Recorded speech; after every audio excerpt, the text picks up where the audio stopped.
ग्राम पंचायत भड़मार से ईमानदार स्नेह कर्मठ प्रधान पद के जाने पहचाने उम्मीदवार शेर सिंह को अपना कीमती वोट देकर कामयाब बनाए। ग्राम पंचायत डसोली से प्रधान पद के उम्मीदवार राकेश कुमार उर्फ गुल्ला, जिनका चुनाव निशान हैंडपंप है, अपने गांव की तरक्की व खुशहाली के लिए राकेश कुमार उर्फ गुल्ला को अपना कीमती वोट देकर विजय बनाए। ग्राम पंचायत भड़मार से प्रधान पद के युवा शिक्षित और कर्मठ उम्मीदवार अंकित डोगरा अंकु को अपना बहुमूल्य वोट देकर भारी मतों से विजय बनाए। इनकी कामयाबी आपकी अपनी कामयाबी।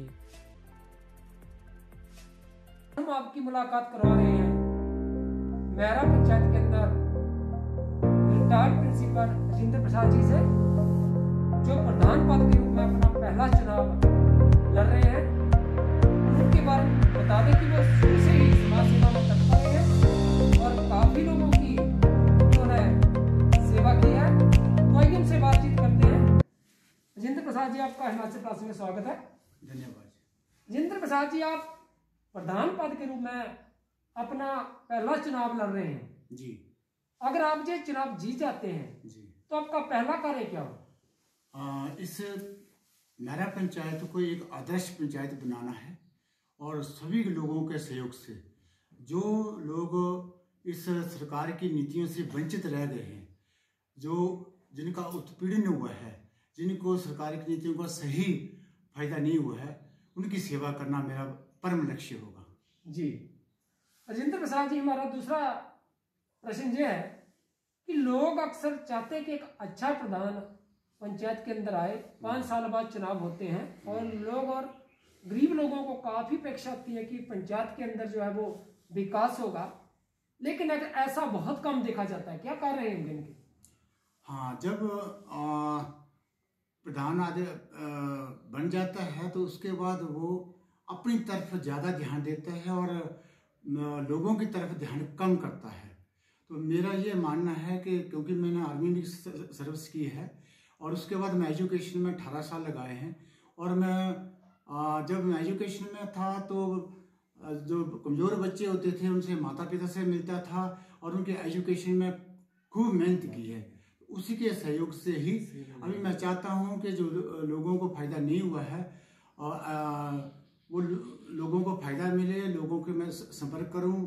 अभी डोर टू डोर में जा रहा हूं तो लोगों की समस्या भी देख रहा हूं और मेरी इच्छा है कि हर नागरिक को, जो सरकार की नीतियां हैं, हर नागरिक को उसका फ़ायदा मिले। जी राजेंद्र जी, अगर आप चुनाव जीतते हैं जी तो युवाओं के लिए क्या करेंगे आप? हाँ, युवाओं के लिए जो युवा भटक गए हैं उनको नशों से दूर रखूंगा, उनके खेल सामग्री उपलब्ध कराऊंगा, खेल का निर्माण करूंगा, जो जो उनकी और भी उनके हित में बातें होंगी वो मैं ग्राउंड पर लागू करूंगा। अब हम युवाओं की बात करते हैं कि आज की युवा पीढ़ी जो नशे की धन में धंसती जा रही है, कि नशे की तरफ बढ़ रही है, वो क्या कारण है इनके? हाँ, उनको जब मेडिकल कैंप लगाऊंगा, जो अच्छे मनोवैज्ञानिक होते हैं, सरकार के संस्था भी बनी हुई हैं, रेड क्रॉस सोसाइटी भी बनी हुई है, उसमें उनको काउंसलिंग करवा के उनके हित सोच करके जो जो जैसी समस्या होगी उसका मैं निवारण करूंगा। राजेंद्र जी, आपने अपने घोषणा पत्र में लिखा है कि आप जो अगर प्रधान पद जीतते हैं उसमें जो आपको वेतन मिलेगा वो आप समाज सेवा में लगाएंगे, क्या कहेंगे इसके बारे में?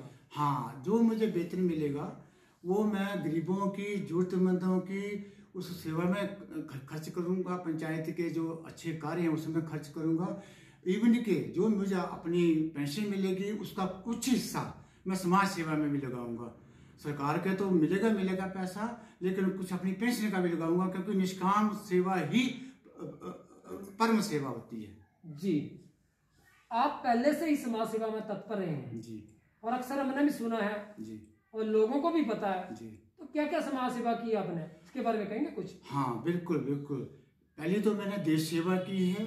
दूसरा, जब मैं एजुकेशन में आया हूँ उसके बाद लगभग हर स्कूल में अपने लगभग 8 लाख रुपया मैंने स्कूलों में खर्च किया है। एक हटली स्कूल था, उसमें आईसीटी लैब तैयार की थी, तो अपने जीपीएफ से मैंने 1 लाख रुपया निकाल कर वहाँ सेवा की है। सीसीटीवी कैमरे अपनी जेब से 72,000 रुपया वहाँ खर्च किया था। और जब मेरा पहला स्कूल था खैरिया स्कूल में, वहाँ लोगों के सहयोग से वहाँ 60,000 रुपये इकट्ठा करके 30-70 की रेशो में वहाँ 2 कमरे बनाए थे। जहाँ जहाँ जरूरत थी, जैसे जैसे जरूरत थी, रैन स्कूल में आज मैं प्रिंसिपल रहा हूँ, वहाँ लगभग 25 लाख का काम मैंने करवाया है, लोगों के सहयोग से, विभाग के सहयोग से और सरकार के सहयोग से। तो उसमें बड़ी ईमानदारी के साथ, निष्ठा के साथ और सभी अध्यापकों ने मेरा साथ दिया है और बच्चों के उत्थान के लिए और सभी लोगों के सहयोग से खूब मेहनत मैंने की है। ये मेरा परम लक्ष्य है कि मैं आगे भी अपनी मैरा पंचायत को एक आदर्श पंचायत बनाऊं। लास्ट में हम जानना चाहेंगे कि मैरा पंचायत के अंदर बहुत बड़ा जो कमी रही है कि शमशान घाट की। अक्सर ये बात बार बार आती है कि मैरा पंचायत के अंदर आज तक शमशान घाट का जो काम क्यों नहीं हो पाया, क्या कारण रहे हैं? हाँ, अभी जब मैं रिटायर हुआ तो मैंने ये कुछ बुद्धिजीवी लोगों से मिला कि ये क्या कारण है। फिर उन्होंने बोला कि जो पिछली पंचायत है उन्होंने विशेष ध्यान नहीं दिया।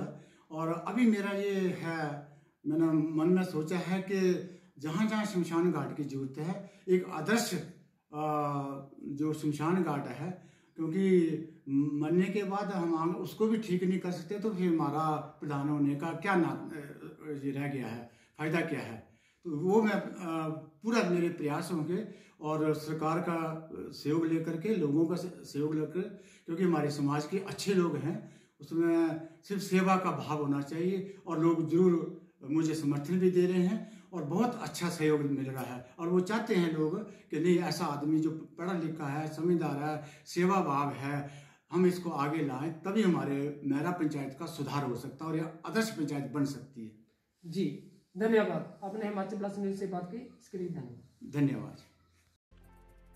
जिला परिषद ब्रह्मांड के वार्ड नंबर 49 से आपके जाने पहचाने समाज सेवी, ईमानदार, मिलनसार व शिक्षित जिला परिषद के उम्मीदवार सुखविंदर कुमार छिब्बू दुमान को अपना वोट देकर विजयी बनाएं। ग्राम पंचायत ब्रह्मांड से बीडीसी पद के लिए आपके जाने पहचाने कर्मठ, ईमानदार व अनुभवी उम्मीदवार कैलाश भारती को अपना कीमती वोट देकर सफल बनाएं। ग्राम पंचायत सिद्धपुरगढ़ से प्रधान पद की उम्मीदवार एवं पूर्व प्रधान श्री जीवन कुमार की बहू श्रीमती पूनम देवी जी को अपना कीमती वोट देकर सफल बनाएं।